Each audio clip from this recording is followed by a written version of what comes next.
says page is not indexed. What says discovered, currently not indexed. Discovered, not indexed. So Yeah. Google knows it exists, but it's decided for whatever reason not to put it in the index. There's any number of reasons. And if you go into Search Console and you look at the individual circumstance of the page, you can click through to the exact message in Google's documentation, and it will tell you what discovered, not indexed means and potential actions you can take. Okay.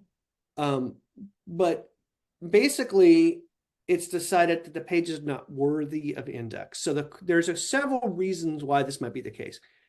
One is duplicate content. Probably not the case in the contact page, right?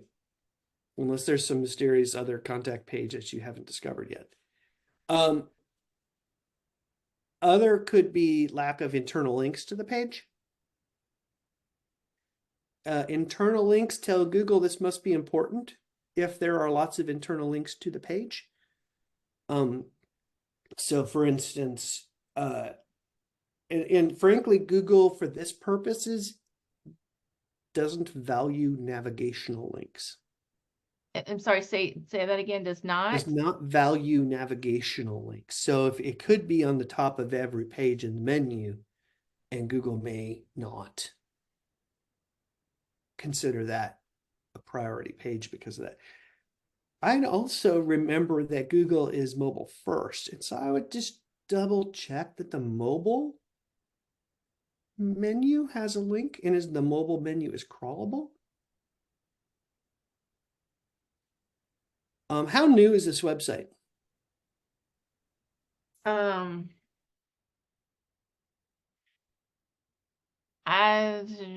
not 100% sure. How long ago was Search Console set up for the website? I gotta look here and see. Because usually when you see a Search Console, you can see the pages get indexed. And if you start a brand new Search Console, you'll see an arc as Google indexes the pages. Or if it's been around for a long time, it'll tend to be a flat number of pages. Do you see an arc? Well, in the graph on the top. Yeah, I'm looking. It's kind of up and down. Okay. But Not performance. Okay. Indexing. But performance is always going to be up and down. So, is there a way to look at longer time period? No. It should be 3 months by default, which should be enough data for us. Okay. So it kind of started out in January as like 7 pages indexed, and then in March it bumped up to 12, and then 14. Okay. So basically a month ago, it started indexing a bunch of pages. More. It had started with 7 and bumped it to, oh, wait a minute. I'm sorry. I'm looking at not indexed. There you go. So something recently has happened to lead to a lot of non-indexed. So total page, let's see, not indexed was 11 and 7 were indexed. And then 8 indexed and 13 not indexed. And then 8 indexed and 14 not indexed.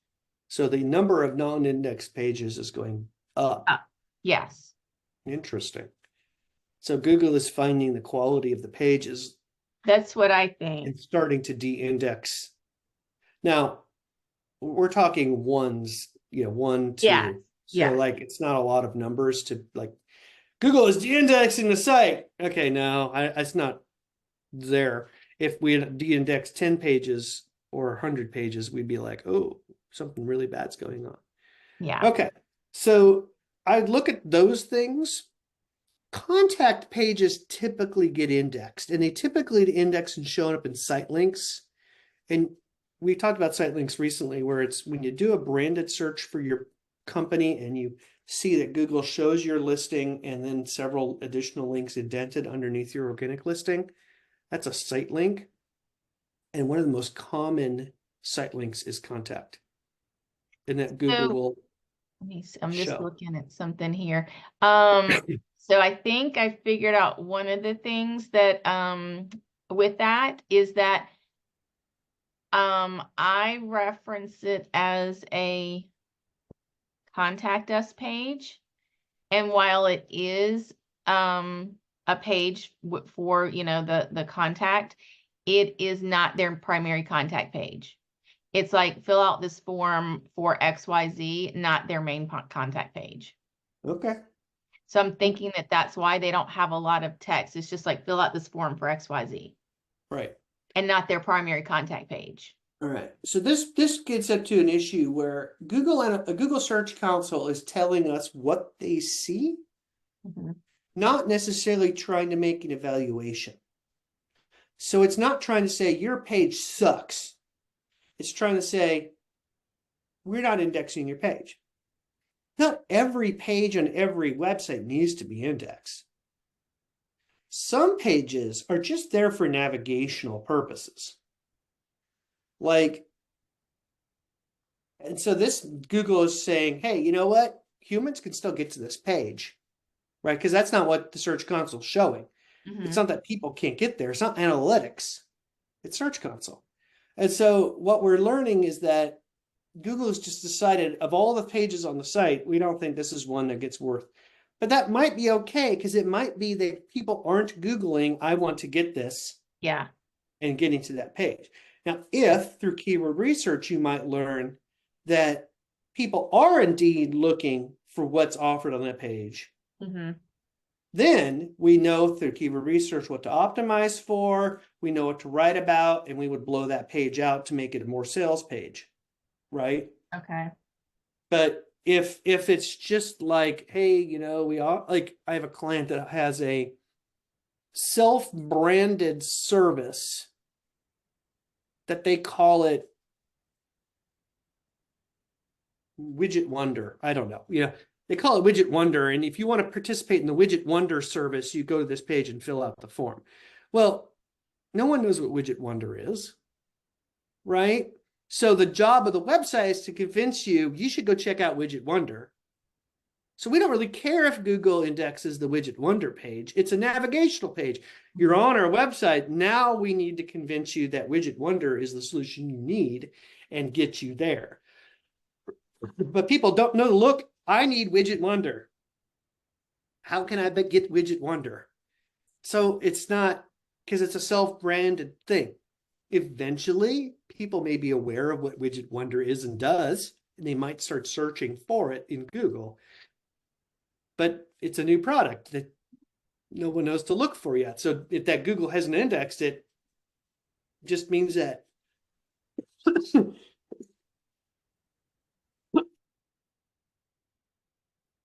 sorry, I was trying to cover my mouth and mute the button, and that didn't work at the same time. So it's okay, right? But so the first thing is to do keyword research here to see if we think what's being offered on the page is worthwhile. And if it is, and it shows up, and we can figure out how our customers might be looking for it, and we're not sabotaging ourselves by optimizing 2 pages for the same idea, then maybe this page is worth building out. Yeah, I think I am gonna have a recommendation on it that will probably more be along the lines of looking at what pages are going, because it's kind of like a buy this widget now. And I kind of want to see like the other pages that lead to it, where that might just be something that they want to have on the individual page where they talk about it. Or if it's just 1 or 2 pages, or if it's a lot of pages going to there, then beefing up that page. So, okay. Yeah. So, maybe it's a conversion rate optimization problem, not an SEO problem. Yeah. Right? Maybe they need more clear calls to action. Get widget now. Click this button to get widget now. And they get to that page where they can get the widget. But maybe the conversion rate optimization is put the form on every page so they don't make people have to go through the extra step to get the widget now. Yeah. Yes. Get widget now, fill out this form. Yeah. Yeah. Right? I may, yes. I think I will probably recommend that. But there's the other argument, which is get widget now that gets to the widget now page. It explains all the benefits of widget now and why you want this and the savings, and it pays for itself and whatever all the marketing stuff you want to say on it. Yeah.